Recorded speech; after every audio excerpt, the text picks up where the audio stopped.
Assalamualaikum warahmatullahi wabarakatuh. Saya Afrohatul Laili, dosen program studi Hukum Keluarga Islam, Fakultas Agama Islam, Universitas Nahdlatul Ulama Blitar. Di sini saya mengampu mata kuliah fikih zakat, yang mana manfaat mempelajari mata kuliah fikih zakat yaitu untuk lebih mendalami unsur-unsur hukum Islam, khususnya di bidang zakat, yaitu hak dan kewajiban muzaki atau orang yang berzakat, mustahik atau orang yang menerima zakat, serta segala hal yang berhubungan dengan zakat sesuai dengan syariat Islam dan hukum perundang-undangan. Deskripsi mata kuliah fikih zakat adalah menyajikan informasi keilmuan tentang zakat. Dalam kegiatan perkuliahan, mahasiswa akan menemukan beberapa materi tentang zakat, macam-macam zakat, harta yang wajib dizakati, masa yang menjadikan harta zakat wajib dizakati, dan beberapa yang harus dikeluarkan. Mata kuliah ini juga akan menyajikan tentang beberapa topik, baik itu kontemporer seperti zakat profesi, zakat perusahaan, zakat investasi, dan zakat versus pajak. Capaian dari pembelajaran mata kuliah fikih zakat: setelah mengikuti mata kuliah fikih zakat, maka mahasiswa hukum keluarga Islam mampu memahami dan menganalisa ruang lingkup zakat dan menerapkan metode perhitungan zakat, serta mampu merespon berbagai isu terkait dengan hukum keluarga khususnya tentang zakat, menghasilkan langkah-langkah pengembangan strategis untuk memberikan solusi dan permasalahan tentang zakat. Kontrak dari perkuliahan fikih zakat selama 1 semester, mahasiswa akan mempelajari yang pertama, pemahaman tentang kontrak perkuliahan, ruang lingkup fikih zakat, pengertian fikih zakat, syarat dan rukun zakat, hukum dan macam-macam sebab serta hikmah zakat. Pertemuan selanjutnya yaitu tentang zakat fitrah dalam perspektif klasik maupun kontemporer, zakat emas, perak, dan perhiasan. Selanjutnya zakat perdagangan. Pertemuan selanjutnya yaitu zakat peternakan, zakat pertanian. Pertemuan ke-8 adalah ujian tengah semester. Selanjutnya yaitu zakat barang tambang. Pertemuan selanjutnya yaitu zakat profesi. Pertemuan selanjutnya zakat perusahaan dan zakat investasi. Dilanjutkan dengan pergeseran konsep muzaki dan mustahik, pengelolaan zakat secara klasik dan kontemporer, zakat sebagai pengurang penghasil pajak. Selanjutnya yaitu komparasi metode pendistribusian zakat di masa kontemporer. Yang terakhir, perkuliahan ke-16 ujian akhir semester. Dalam penilaiannya kami ada 4 komponen. Yang pertama tentang partisipasi atau keaktifan. Kemudian ada penugasan baik individu maupun kelompok. Selanjutnya ada penilaian tentang ujian tengah semester. Selanjutnya ada ujian akhir semester. Untuk penilaian partisipasi ataupun keaktifan menggunakan 25%. Untuk penugasan kami menggunakan 25%. Untuk penilaian ujian tengah semester 20%. Dan di ujian akhir semester 30%. Itulah tadi penjelasan tentang kontrak perkuliahan mata kuliah fikih zakat selama 1 semester. Kurang lebihnya saya mohon maaf. Akhirul kalam. Wassalamualaikum warahmatullahi wabarakatuh. Assalamualaikum warahmatullahi wabarakatuh. Waalaikumsalam warahmatullahi wabarakatuh. Hari ini gimana? Sehat? Alhamdulillah.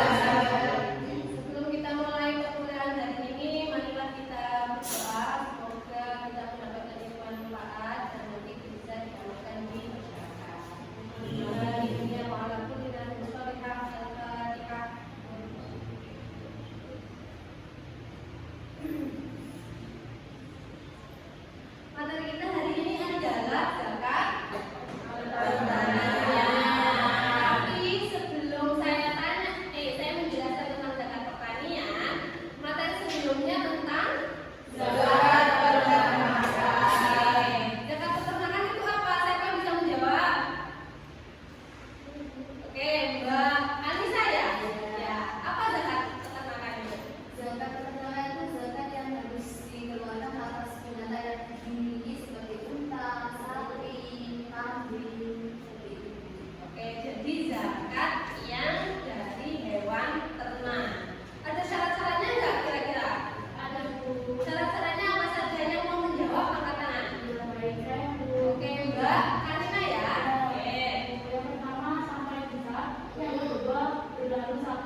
ekor, zakatnya 2 ekor anak sapi betina berumur 2 tahun dan 1 ekor anak sapi jantan berumur 1 tahun. Nah, setiap kepemilikan hewan anak sapi di atas 80 ke atas dengan setiap perlipatan 30 ekor sapi wajib menambahkan zakat 1 anak sapi jantan atau betina yang berusia 1 tahun. Nah, sedangkan setiap perlipatan 60 ekor wajib menambahkan zakat sebanyak 1 anak sapi betina berusia 2 tahun.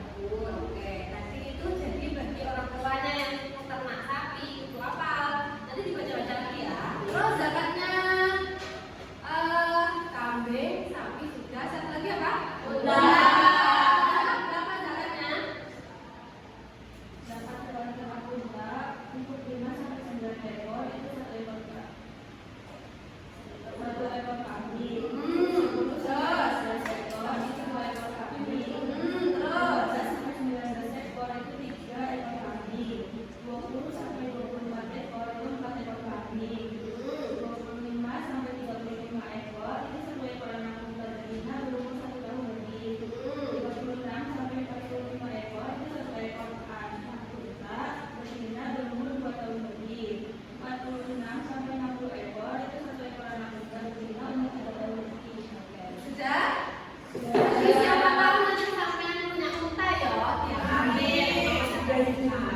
dipotong katanya. Dulu ini mesti dipotong, contohnya ini sudah dipotong dapatnya sekian. Gitu. Sudah? Sudah. Selanjutnya setelah cara menghitungnya, coba ada satu soal. Soalnya adalah lahan pertanian seluas 4 hektar ditanami padi dengan menggunakan sistem irigasi buatan. Berarti kalau irigasi buatan berapa harusnya jaraknya? Pintar-pintar ya. Adapun biaya perawatannya mencapai 8 juta untuk membuat lahan pertanian tersebut. Usaha tersebut berhasil panen sebanyak 15 ton beras. Maka berapa zakat yang wajib dibayarkan? Ini kalau jika harga beras sekarang per kilonya 15.000, berapa zakat berupa uang? Boleh dikerjakan dulu. Saya kasih waktu 1 menit. Iya, Bu. 1 menit nanti ada yang mengerjakan bersama. Iya, Bu.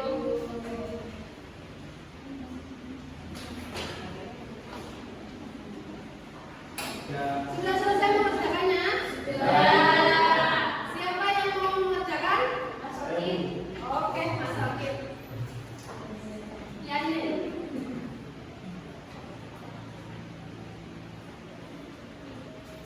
Dijelaskan ya Mas Okin? Saya baca dulu soalnya saya ulang lagi ya. Lahan pertanian seluas 4 hektar, kemudian ditanami padi dengan sistem irigasi buatan, adapun biaya perawatannya mencapai 8 juta untuk membuat lahan pertanian tersebut subur. Kemudian usaha tersebut berhasil karena petani mampu panen hingga 15 ton beras. Ini sudah bersih, gitu, sudah dikurangi lagi. Ya, sudah dikurangi. Jadi begini untuk kita yang pertama dikatakan adalah nisabnya. Nisab beras yang besar adalah 524 kg. Kemudian hasil panen hasilnya 15 ton. Jika dikilokan menjadi 15.000 kg. Kemudian kadar zakat atau harus yang wajib kita zakatkan umumnya adalah umus zakat basah adalah